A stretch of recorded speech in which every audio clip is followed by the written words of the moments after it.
Welcome to SamvaadX News Podcast. Today is 25th April 2025, and the time as we record this is 9 a.m. I'm Raj Patel. And I'm Priya Shah. Yes, we've got a major shift in India-Pakistan relations, some, significant domestic policy points, and then news from the economy, tech. It all seems linked somehow. Definitely. It paints a picture of, heightened tensions, but also important developments happening within India. Okay, let's start with the biggest headline. India and Pakistan. India has formally notified Pakistan about suspending the 1960 Indus Waters Treaty. That's huge, isn't it? It really is. This treaty has been a cornerstone for over 6 decades, managing the river waters. It survived wars, survived numerous crises. So suspending it now, especially after the Pahalgam attack where 26 civilians died. Yeah. What's the real impact here? Well, it's unprecedented. It potentially gives India significant leverage over water resources, something held in reserve until now. And seeing 4 key ministries involved tells you this was a very deliberate strategic decision, not just a knee-jerk reaction. And Prime Minister Modi's condemnation was very strong. That vow, particularly the English part, to identify, trace, and punish every terrorist and their backers, felt aimed internationally. Absolutely. That choice of language, it's a clear signal to the global community about India's zero-tolerance policy and its resolve. It sets the scene for everything that followed. Which has been a lot. Summoning Pakistan's charge d'affaires. Declaring their military envoys persona non grata. Suspending the SAARC visa scheme for Pakistanis. And then basically stopping almost all visa services except for some existing medical ones. Right, telling Pakistani nationals to leave before their visas expire. Looks like a full-scale diplomatic isolation effort. That's exactly what it seems to be. Each step adds another layer of pressure. Diplomatic, travel, symbolic. Combined with the IWT suspension, it's a multi-pronged message of condemnation. Okay, let's shift domestically for a moment. The Supreme Court suggested something interesting.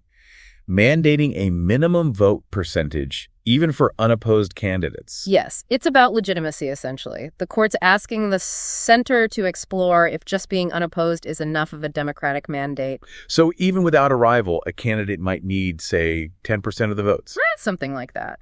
The idea is to ensure some basic level of voter affirmation. It could, potentially curb manipulation in uncontested seats. But practicalities. Could it lead to apathy if the result feels inevitable anyway? That's the question, isn't it? How would you implement it? It definitely sparks a debate about democratic processes. Also happening, President Murmu is set to attend Pope Francis's funeral in Vatican City. Right. That's a significant gesture, representing India on a global stage at such a solemn event. It underscores respect and diplomatic engagement. And the delegation includes representatives from Tamil Nadu, too. Yes, directed by the chief minister there. It highlights India's diversity in its official representation. Okay, and on a more positive infrastructure note, record cargo movement on inland waterways, 145 million tons last fiscal year. That's really good news. It shows that investments like the Jalmarg Vikas project are paying off. Developing rivers for transport is crucial. What are the benefits here? Lower costs. Lower logistics costs, definitely. Less pressure on crowded roads and railways. And it's generally more eco-friendly for bulk goods like coal, grain, or it helps the whole supply chain. Right. Now back to the international fallout from the India-Pakistan situation. Pakistan's hit back, haven't they? They have. Suspending the 1972 Simla Agreement, another foundational pact. Halting all trade with India. Closing their airspace to Indian airlines. And calling the IWT suspension an act of war. Strong words. Very strong. Suspending Simla removes a key framework for dialogue that's been there for 50 years. It's a complete breakdown of normal ties, really. The act of war comment shows just how severely they view India's move. And you see Pakistani nationals heading back via Atari Wagah. It makes it very real. It absolutely does. It highlights the immediate human impact of these high-level decisions. The UN Secretary General, Antonio Guterres, has stepped in, calling for maximum restraint. Standard, but important. It reflects the global worry about escalation, especially, between 2 nuclear-armed states. The call for dialogue is urgent. Meanwhile, the U.S. stance seems quite firm. The State Department spokesperson, Tammy Bruce, really challenged a Pakistani journalist, refusing to equate the Pahalgam attack with anything else. Yes, that was notable. A very clear condemnation of the terror attack, rejecting any whataboutism. It aligns strongly with India's position. And there were reports the U.S. government even spoke to the New York Times about their initial reporting. That's been reported, yes. It suggests the U.S. wanted the narrative to be very clear. This was terrorism, period. And shifting focus slightly, still internationally, Ukraine's President Zelensky claims Russia used a North Korean missile in Kyiv. That's the claim. If it's confirmed, it points to deepening military cooperation between Moscow and Pyongyang, which is causing a lot of concern globally. Using North Korean ballistic missiles in Ukraine, that's a worrying development for proliferation rules and just the conflict itself. Absolutely. It signals a potentially dangerous expansion of their military relationship and the weaponry involved. Okay, let's look at the states, specifically Jammu and Kashmir. The situation remains tense. Sketches of suspects released for the Pahalgam attack. Yes, appealing to the public for help. Security forces are on high alert, and there was another encounter with terrorists reported in Bandipora. And the army chief is visiting Srinagar. Scheduled to review the security situation firsthand. It shows the seriousness of the response. It's interesting that an all-party meeting in J&K actually backed the center's response to the attack. That does indicate a degree of political consensus within the region on handling this, which is significant. On the ground, we're seeing state governments stepping up to help the Pahalgam victims. Karnataka, Odisha. Uttar Pradesh CM Yogi Adityanath also visited a victim's family in Kanpur. That kind of support, financial aid, and just showing solidarity must be crucial for the families. Definitely. It reflects a national response, standing with those affected. Immediate relief and gestures of support matter hugely in times like these. But there's a downside, too. Reports of Kashmiri students facing threats in Dehradun after the attack. Some leaving campus. Yes, that's deeply worrying. A Hindu Raksha Dal leader was apparently booked for making threats. It shows how easily these events can inflame tensions and create fear. And the Jammu and Kashmir Students Association issued an advisory telling students to stay indoors, providing helplines. It highlights the real anxiety felt by the community there. Authorities really need to ensure everyone's safety and clamp down on any incitement. And tragically, another suspected student suicide in Kota, Rajasthan.